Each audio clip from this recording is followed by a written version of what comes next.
Hello, ladies and gentlemen, boys and girls. I am Sir Worldwide. And I want to thank all my loyal subscribers for subscribing to the Sir Worldwide YouTube channel. And I want to reiterate that history is something that we need to stay focused on. All you old fogies, let the young people study history, because history does repeat itself.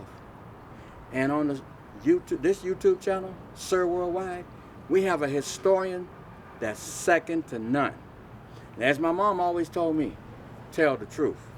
I just did. This historian right here is going to fill your head full of something you need.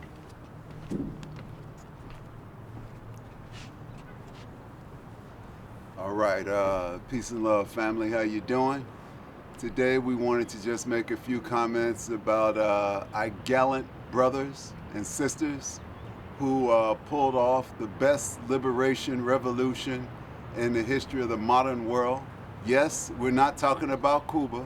We're not talking about America or any of the other countries you could think of. We're talking about the Haitian Revolution, also known as Saint-Domingue Revolution. We're talking about our brother Toussaint Louverture, and we're talking about Denison. That's what we're talking about today. Now, the Haitian Revolution started on August 22nd, 1791. The French, it was their most profitable part of their empire at the time, their colony.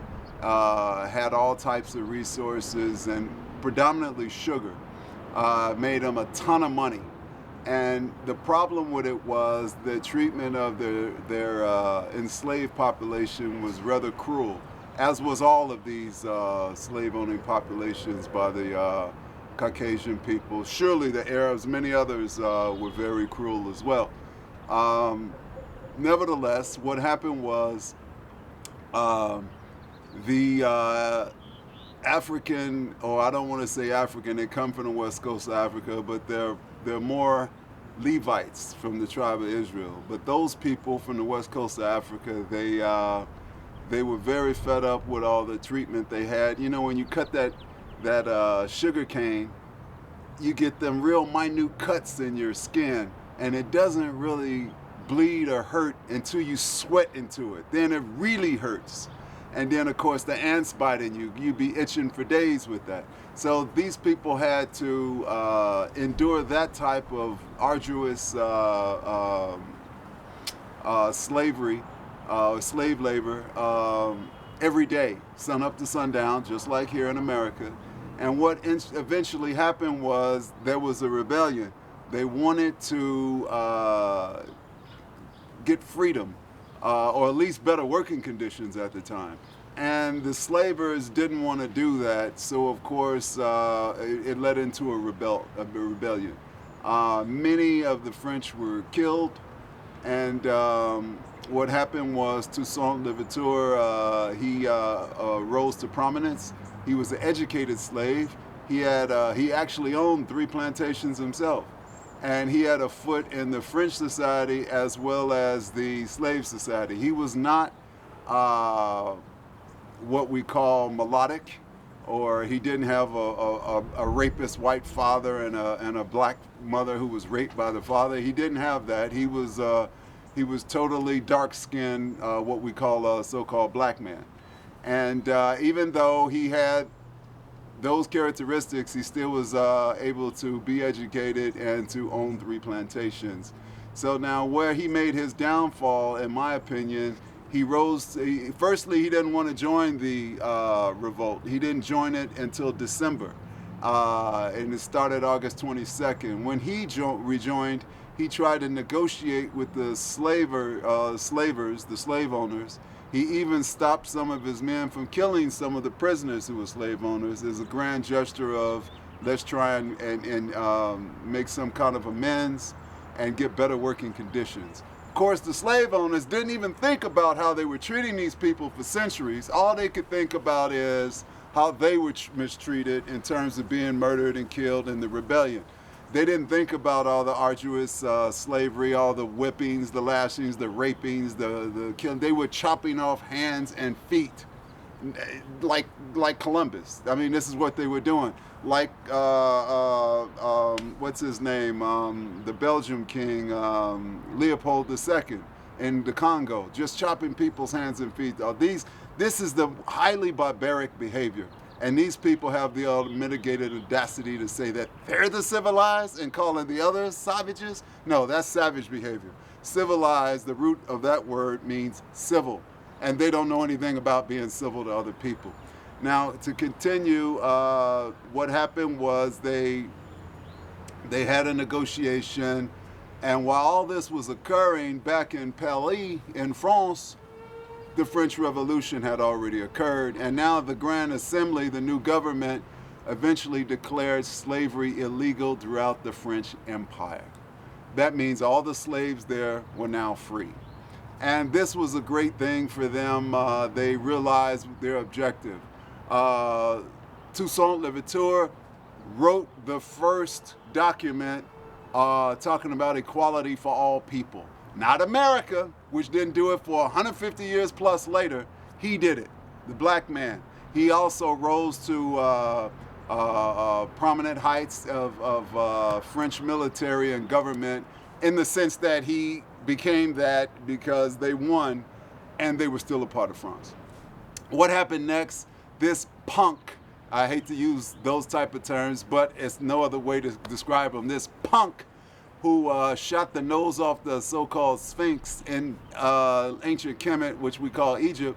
Back then, the Sphinx head came up to the sand, came up to his neck. Today, you can see the whole body, but back then, the sand came up to here. And they would just turn their cannons on his face and just take target practice, eventually blowing the African nose off of the Sphinx. And I'm talking about, yes, that punk Napoleon Bonaparte. That's who we're talking about. He then came back to Paris and took over the assembly, claiming himself as the revolution. And then he put them back into slavery. The worst thing you could do is free a slave and then try and put him back into slavery. And Napoleon learned that the hard way. So what happened next was the French tried to put him back into slavery, and they revolted again. They killed every man, woman, child, infant, and elderly on the island who was French. And they should have. Why do I say that? Well, before you say, oh, that's so mean, how can you're so not human? Look, did we not drop bombs on Hiroshima and Nagasaki? We dropped the bombs on men, women, children, infants, and the elderly. That's what war is. When they took those people from the west coast of Africa, they killed men, women, children, infants, and the elderly. They even raped men, women, they raped children, they raped infants, and they raped the elderly. This is what they did to enslave them. So this is just justice. They called it their hand, and that's what they got in return. So nevertheless, what then happened was they defeated this French. The British came, they defeated the mighty British Empire. Napoleon sent from his Catholic empire, he sent Polish troops. They defeated the Polish. And then, of course, they defeated the Spanish after they declared independence in 1804. They went to the other side of the island.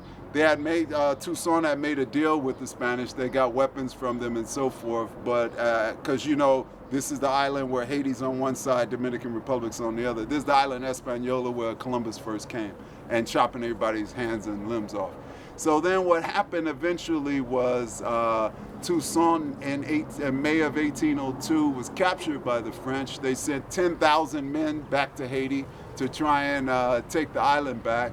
And they were somewhat successful because a lot of the ex-slaves didn't want to go back in the fields to chop sugarcane, which they needed to build a thriving economy. But you have to understand something. No one was going to trade with them. That's the point.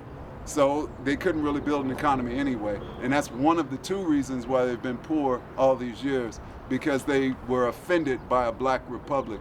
Who was offended? Napoleon Bonaparte said himself, I'm not doing this so much for money. What we're doing this for is to stop the progression of the blacks. And these French people today have the audacity to say this man was not racist. He was very racist. He's a punk. And so anyway, what happened next was they went to Spain with the Denison. He built these garrisons. He took over for when they took Toussaint to France. Denison became the leader. He killed all the French who were left. He built the strongest citadels in the American hemisphere, on the mountains, blowing ships out of the water. And he said, let them tremble when they come to our shores. We're gonna stay free, which is what they did. But in order to have that freedom, they had to make a deal with Napoleon and pay reparations for 200 years.